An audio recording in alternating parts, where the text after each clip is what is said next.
en venir à certaines questions. Alors, il y a les disciplinés. Alors, notre premier discipliné, c'est Jean-Marie Fessler. Donc, Jean-Marie Fessler, à la fois, il est membre du cercle, mais il est président du conseil scientifique de l'Institut Montparnasse. Il est aussi professeur de management de la santé à Stanford University. Jean-Marie, votre question et votre intervention, peut-être plus aussi votre éclairage à vous, si je peux vous passer le micro, si vous voulez bien. Merci Anne-Marie, bonsoir à toutes et tous. D'abord, remerciements chaleureux et je dirais même ému d'entendre parler si bien du métier d'enseignant. Et puis deux questions, quels soutiens seraient les plus utiles? Les parents, les collectivités locales, les ministères, hein, je ne crois pas qu'on ait cité le ministère de la Santé, a-t-il quelque chose à voir dans tout ça ou pas? Et puis seconde question, quel rôle joue le numérique dans la présente situation? Est-ce que ça peut être un rôle de levier porteur ou est-ce que c'est aujourd'hui plus synonyme d'infobésité que d'autre chose? Merci en tout cas. Merci à vous, Jean-Marie. Qui veut répondre? Peut-être Dominique, si vous êtes là, et puis après Catherine, pardon de vous interpeller comme ça, mais je crois qu'un petit peu sur les deux, voilà. Qui peut aider? Comment est-ce que nous on peut aider? Donc on essaye de le faire avec nos petits bras déjà en mettant en lumière ces questions-là. Dominique? Oh voilà. Oui. Comment on peut aider? Moi je crois vraiment à la proximité de terrain. On l'a dit. On travaille sur Rambouillet avec beaucoup d'acteurs, quelle que soit leur perception et leur focale. Donc la solidarité en réseau est importante, les salles des profs sont importantes. Je partage vraiment ce qui est dit. Hein, c'est vraiment un moment d'instabilité à tout point de vue. Le monde enseignant, c'est vraiment un peu le mammouth aussi. Hein. On aime peu les réformes, c'est difficile à mettre en œuvre. Il y a beaucoup de difficultés, de l'inquiétude des familles, l'inquiétude des gamins sur ces questions-là est importante. Et le professeur se prend ça en pleine figure. On court après les programmes, c'est effrayant. Il y a rien, on gagne pas plus si on va au bout, mais c'est de la course permanente sur une réforme aussi qui n'a pas été changée, même si c'est une belle réforme, il y avait des choses à régler, mais voilà, tout le monde se met un peu la tête sous l'eau, et les élèves le traduisent aussi, les parents, etc. La question du numérique, on voit la multiplication des plateformes, ça devient effrayant aussi de ce côté-là. On est un peu en train de perdre l'humain derrière tout ça. Alors là, du coup, du fait du Covid, ça a été publicité, quoi. Mais j'ai l'impression que, alors c'est confortable à certains moments, mais j'ai l'impression que ça prend le pas aujourd'hui, hein, avec un souci de rentabilité entre guillemets derrière tout ça. Hein. Pour tout un tas de processus dans l'enseignement, ça commence à arriver, ça devient assez étonnant, quoi. Il faut apprendre des langues, on a la plateforme pour apprendre les langues. Il faut apprendre du numérique, on a la plateforme qui apprend le numérique. On est en train de gommer petit à petit l'enseignant et la part vraiment de relations humaines. Donc voilà sur le numérique et l'approche qu'on peut en avoir. Merci à vous Catherine, merci Dominique. Catherine, de votre côté, j'irai sur toutes les questions profondes et précises d'ailleurs de Jean-Marie. Je dirais que, peut-être juste avant rapidement, il y a à la fois le contexte actuel qui, je dirais, exacerbe des choses qui étaient présentes avant. Moi, je me souviens d'une conférence de presse de rentrée qu'on avait faite en 2019 et où je démarrais en disant qu'on avait des remontées que je n'avais jamais vues avant en tant que militante syndicale sur la fatigue professionnelle très tôt, puisque c'était une conférence de presse de rentrée, de l'ensemble des personnels. Donc, les crises dont on a beaucoup parlé ce soir, elles se sont surajoutées à une lame de fond qui était déjà très présente et ça a été dit aussi, la montée des demandes de démission et le fait que nos militants sont confrontés de plus en plus souvent à des appels de demande de démission, ça a commencé avant cette période de crise. Et tout à l'heure, Madame Lebrun, vous avez évoqué l'enjeu de la solitude du professeur dans sa classe. Je pense et on pense au SGAN CFDT que c'est un sujet majeur, cette question-là. Et là, il y a des choses qui sont possibles, qui peuvent être faites pour rompre cette solitude. Et il faut donner des ressources qui sont structurées et structurelles. Et certaines dépendent de l'organisation du système éducatif lui-même. Et malheureusement, on a des tendances contradictoires. C'est-à-dire qu'il y a des réformes, là, au cours du quinquennat, qui ont renfermé les enseignants dans leur classe. On a supprimé les TPE au lycée. Les TPE, c'était un formidable levier de travail collectif. D'autres rapports des enseignants aux élèves, dans le rapport aux apprentissages. Le recul très brutal sur le dispositif plus de maîtres que de classe aussi a renvoyé chaque professeur des écoles dans cette unicité, un prof, une classe, une salle de classe et les mêmes élèves et pas de temps de respiration. On fait ces 24 heures de cours, on s'occupe des cahiers des élèves, etc. Et je dirais que le temps dont on dispose pour construire des collectifs de travail n'existe pas. Et nous, on a beaucoup d'adhérents personnels de direction qui disent que dans la réforme actuelle du lycée, il y a des choses extrêmement intéressantes. Parce que les choix de spécialité des élèves, quand même, il y a des choses intéressantes autour de ça, des couplages qui n'existaient pas auparavant. Et en même temps, la complexité croissante des emplois du temps fait que des collègues personnels de direction qui s'employaient à libérer du temps dans les emplois du temps pour avoir du temps collectif n'y parviennent plus. Alors, je ne sais pas si c'est votre cas, Monsieur Pinchera, mais nous, on a beaucoup d'adhérents qui nous disent on n'arrive plus à créer ce créneau banalisé où on sait qu'on va pouvoir avoir quasiment tous les personnels pour travailler ensemble. Et on ne parvient pas suffisamment, à notre sens, au SGAN-CFDT, à structurer le temps de concertation entre personnels et à instituer ce que nous, on appelle de nos voeux et qu'on revendique, c'est des temps de synthèse, comme il existe un peu dans le monde de la santé. Et on manque de ça aussi dans l'enseignement, ces temps de synthèse. Et c'est cette absence de temps collectif entre professionnels, c'est aussi ça qui fait que c'est difficile de faire face à l'imprévisibilité et à l'incertitude dans la durée d'une crise lente. Et par exemple, les rentrées sous Covid, moi en janvier 2021, je disais au ministère, il faut préparer une année 2021-2022 sous Covid. À la rentrée là de 2021, à plusieurs reprises, le DGRH m'a dit, vous étiez seul à le dire à l'époque. Et on demandait du temps de concertation, on demandait à rallonger la pré-rentrée pour préparer l'accueil des élèves, pour anticiper ce qu'on sentait venir, c'est-à-dire que la décompensation allait arriver. Pendant la première année de Covid, les élèves, ils ont tenu. Ils ont fait face, ils ont tenu comme tout le monde. Et puis la décompensation, on sentait bien qu'elle allait arriver. Et faire face à une crise aiguë, développer une culture du risque, comme ça a été fait à l'éducation nationale suite aux attentats quand même. Enfin, je veux dire, la manière dont tout le monde s'est mis en route pour faire quand même les plans de mise en sécurité et entraîner des élèves dès le plus jeune âge à réagir à des plans anti-intrusion, etc. C'est quand même quelque chose de très dur que nous avons réussi collectivement et où on s'est adapté pour pas stresser les élèves inutilement, etc. C'est encore autre chose, effectivement, et la notion de crise lente est importante. Donc, il y a, à notre sens, quelque chose à faire pour que le temps devienne une ressource pour les personnels, mais ça suppose que l'ensemble de la société accepte de penser différemment le temps des personnels, et singulièrement des enseignants, le temps des élèves et le temps scolaire. Pour le moment, tout ça, ça ne fait qu'un. Et du coup, les professionnels, ils ont peu de temps pour penser ensemble leur travail et l'accompagnement des élèves. Et je vous rejoins, Madame Geoffrion, le besoin d'accompagnement des élèves, accompagnement dans les apprentissages, surmonter les difficultés, accompagnement dans comment on construit, comment en tant qu'élève je construis mon parcours, mon projet d'orientation, comment je suis accompagnée pour y penser. Ça c'est délité. Enfin, il y a beaucoup d'établissements qui ont plus de mal que par le passé parce qu'on n'y accorde pas les ressources suffisantes institutionnellement à structurer de l'accompagnement personnalisé des élèves en articulant l'intervention de l'enseignant, du CPE, du psychologue de l'éducation nationale conseiller en orientation. Et ça manque cruellement. Merci de vos apports et de vos éclairages. Alors, merci à vous tous. Il y a une question très citron, finalement, qu'a posé Jean-Marie tout à l'heure verbalement, et qui était les professionnels de santé, le ministère de la Santé là-dedans. Alors, je vois quelqu'un que je ne connais pas qui est M. Thierry Brolavantiette, l'école promotrice de santé. Voilà, vous avez posé un certain nombre de questions. Comment vous ressentez la chose, et notamment sur l'intervention, j'allais dire, de cette prise en compte vraiment de la santé en tant que telle par les professionnels de santé? Vous voulez bien prendre la parole? Oui, je veux bien. Non. Si vous aviez votre caméra, ça serait génial, parce qu'après, ça nous permet d'avoir une vidéo plus sympa. Voilà. Super, merci.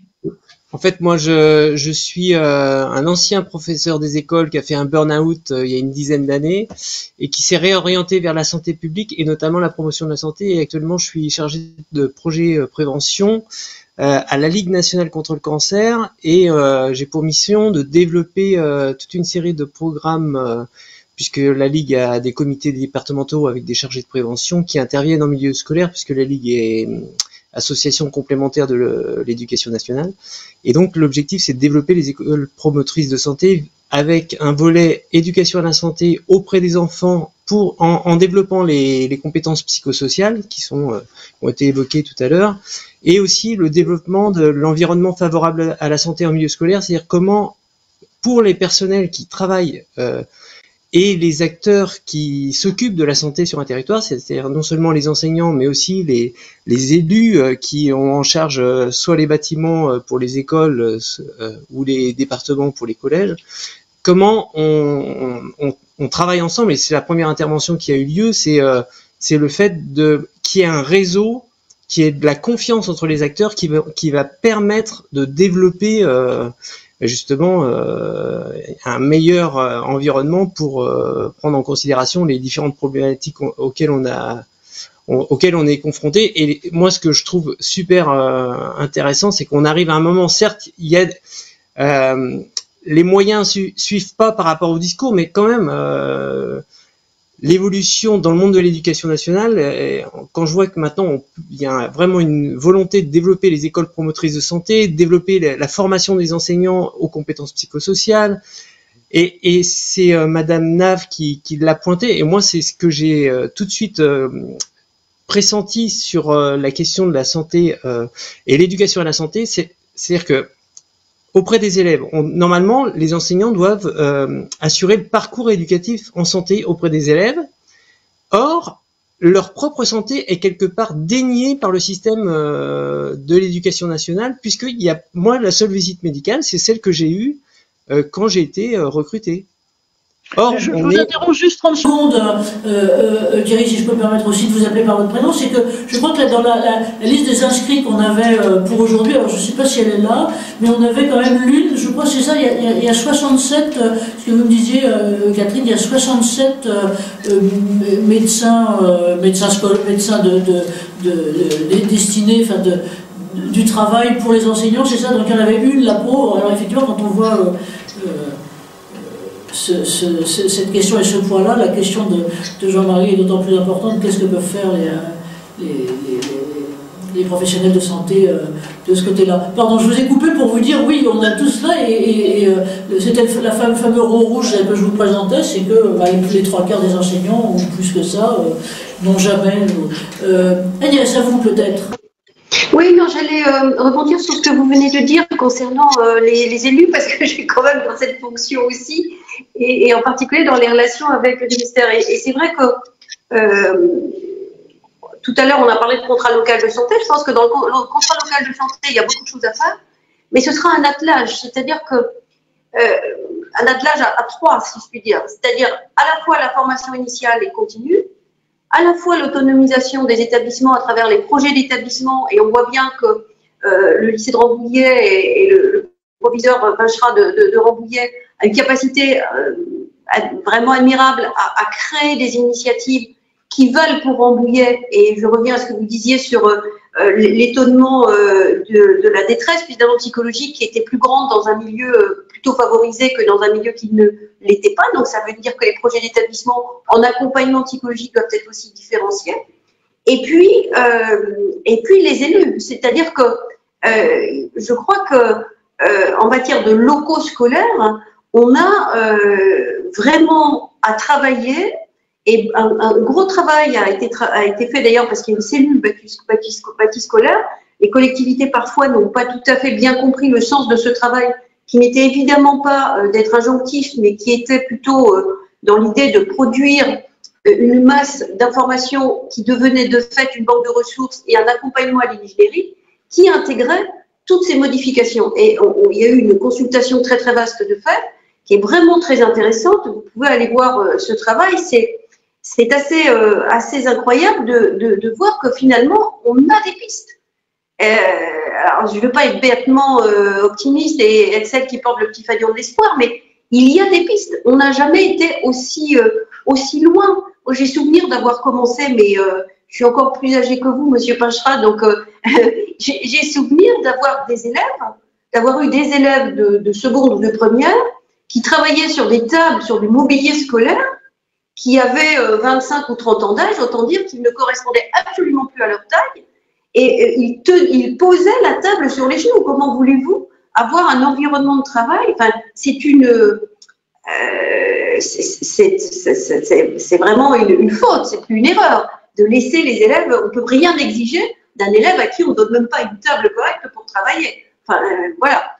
Donc, il y a tout un travail sur l'aménagement scolaire, et je pensais aussi à ce que vous disiez à propos des TPE. Là aussi, l'idée, et on le voit bien, c'est une demande très forte, c'est d'avoir des dispositions de salles qui soient soit conçues pour pouvoir avoir un double enseignement, soit conçues un peu comme des chambres communicantes, si je puis dire. C'est-à-dire où on l'a vécu quand tous ceux qui ont été conseillers pédagogiques ont vécu ça. C'est-à-dire il y a une porte au fond de la salle et quand le stagiaire est un peu en difficulté, on ouvre la porte simplement pour donner un peu de confiance, pour dire je suis là s'il se passe quelque chose, n'hésitez pas à me... Et les élèves aussi, d'ailleurs, ça les calme un petit peu parce qu'il y a 2 adultes au lieu d'1.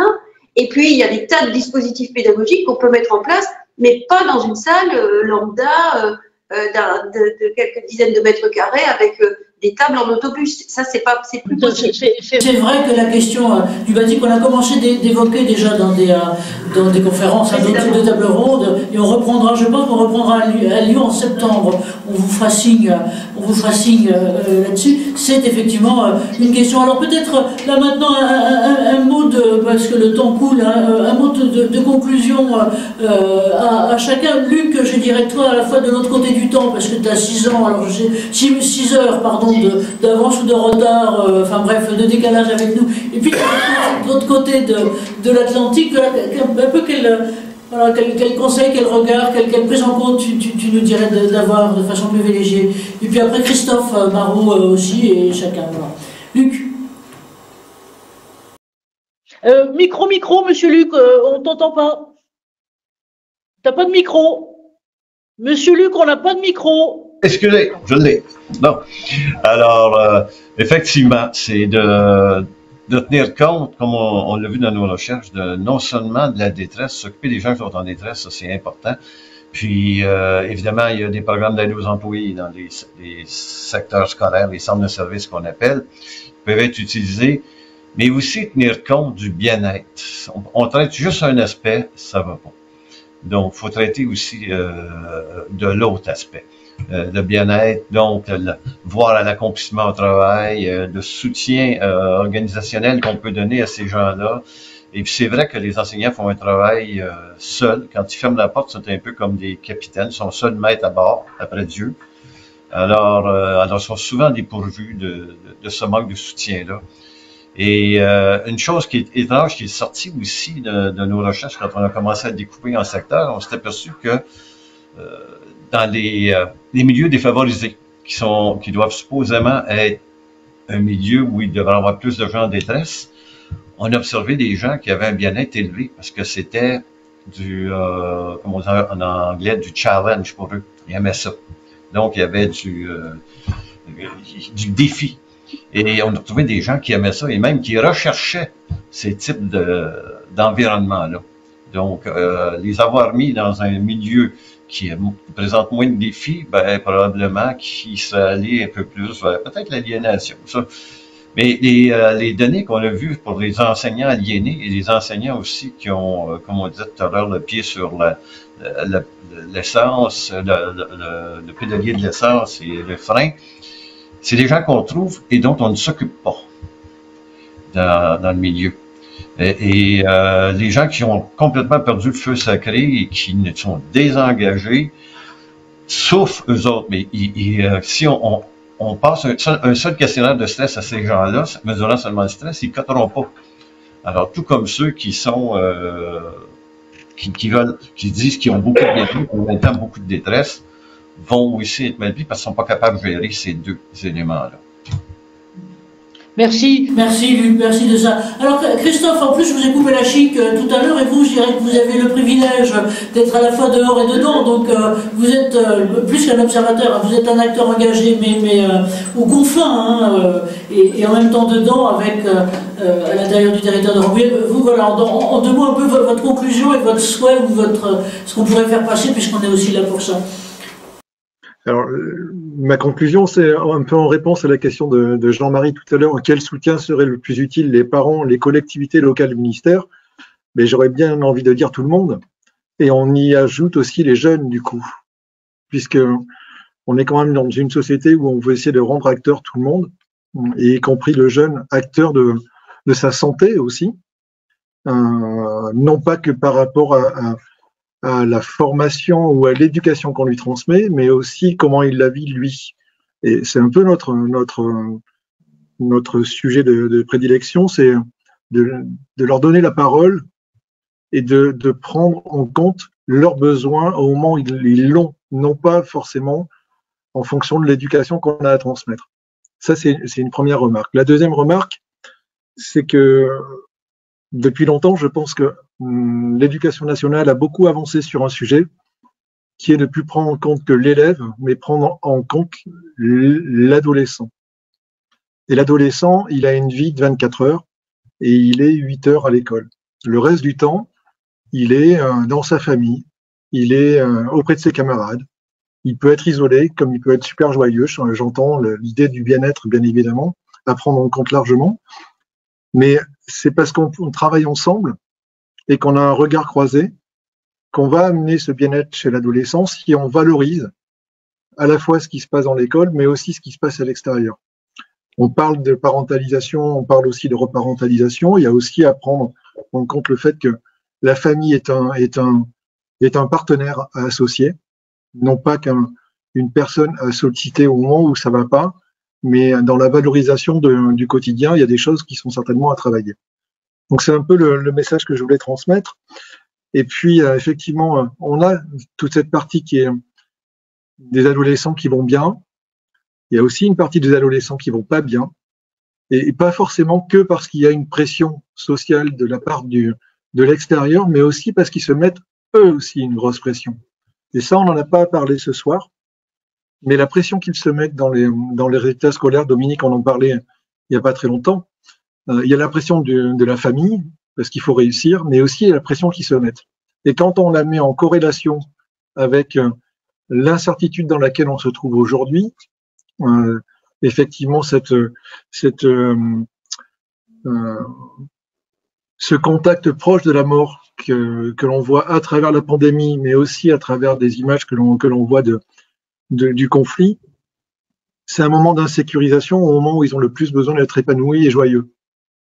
Donc c'est dans le dialogue et dans le lien avec eux sur à la fois l'écoute de ceux qui vont pas bien, mais l'écoute aussi de ceux qui vont très bien.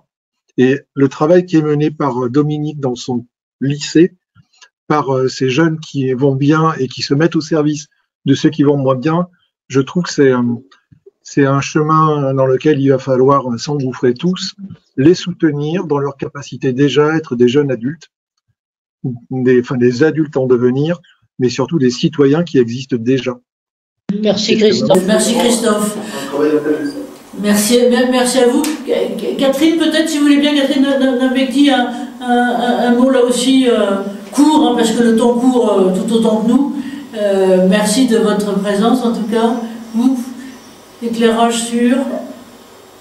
Merci beaucoup. Parce qu'en plus, j'ai déjà beaucoup parlé, en fait, mais les échanges qu'on a eus là me paraissent très, très intéressants, très importants. Je pense qu'il y a des dynamiques qui sont à l'œuvre et effectivement une volonté politique forte. Il n'y a pas toujours les moyens qui permettent de le déployer partout pour travailler au bien-être et des élèves et des personnels à l'éducation nationale en France.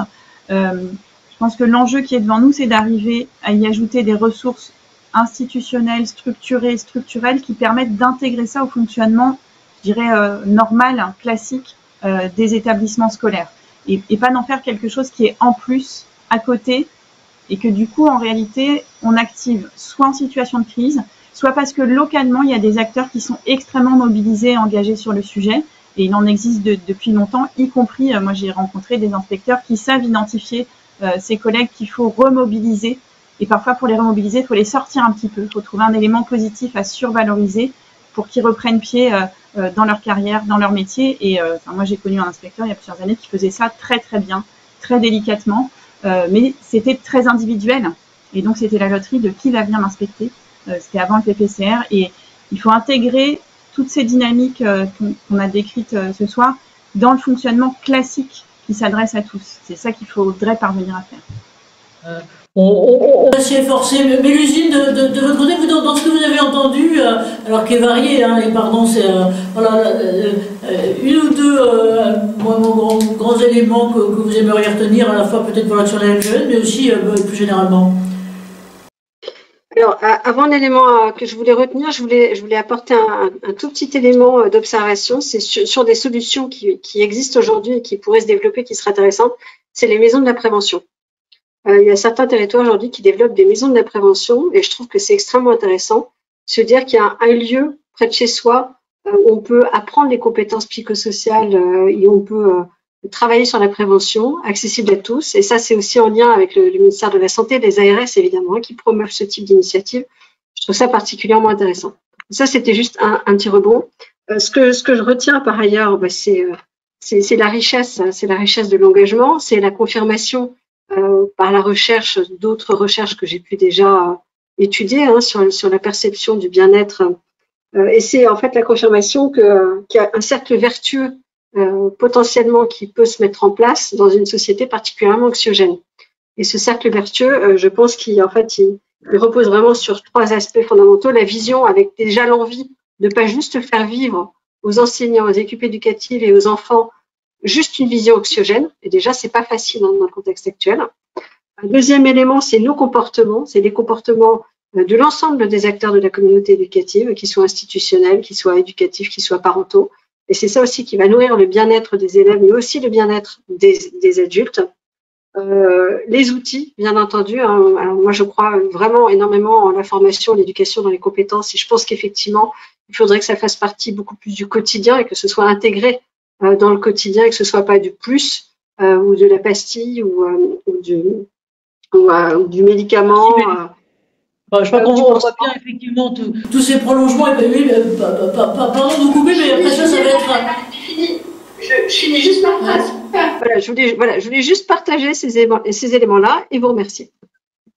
Merci à vous, merci Mélusine, et merci à nous tous. Alors on va retourner sur nos terrains. Dominique, vous avec toute votre cornac globalement sur l'ensemble. Et puis je vais peut-être demander à mon président s'il veut bien tirer les conclusions, puis on s'annoncera les prochaines étapes qu'on va essayer de construire ensemble. Jacques, à vous si vous voulez bien. Jacques. Ah, moi. Oui, j'en ai qu'un, Jacques, pour l'instant.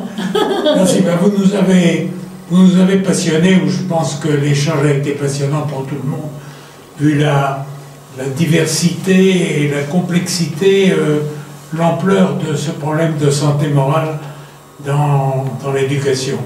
Mais non seulement on est passionnés, je pense qu'on repart tous avec de l'espoir.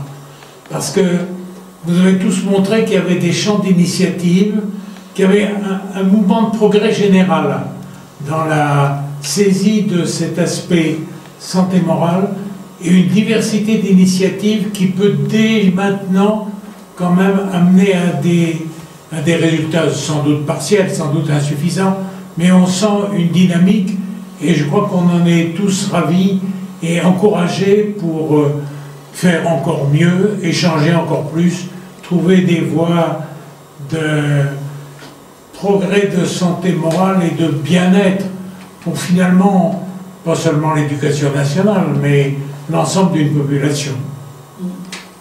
Ben voilà, merci. Je crois qu'on est en train d'arriver sur le final. Un grand merci à vous. Alors dans les prochaines étapes, je dirais qu'il y a le replay qui va, je vais couper les slides parce que voilà, il y a le replay qui va venir avec bien entendu les supports. Et si vous en avez aussi, merci si vous pouvez à la limite nous les faire passer et on va centraliser ça en mettant un accès, je dirais avec, moi c'est pareil, j'ai une revue de presse, j'ai un certain nombre d'éléments qu'on pourra vous mettre globalement à disposition et et voilà, un grand merci à vous tous, et à vous tous intervenants et à vous tous participants, et à ceux qui seront là tout à l'heure. Donc Christine, il va y avoir pas mal de choses à faire aussi chez toi, hein, donc on a plein d'envie. Je ne sais pas si tu as retenu le chiffre que te donnait Gaten Nabekti tout à l'heure, et qui était de dire les RPS sont pris en compte entre 15 et 20% dans les bons cas à l'intérieur des documents uniques d'évaluation des risques que théoriquement toutes les entités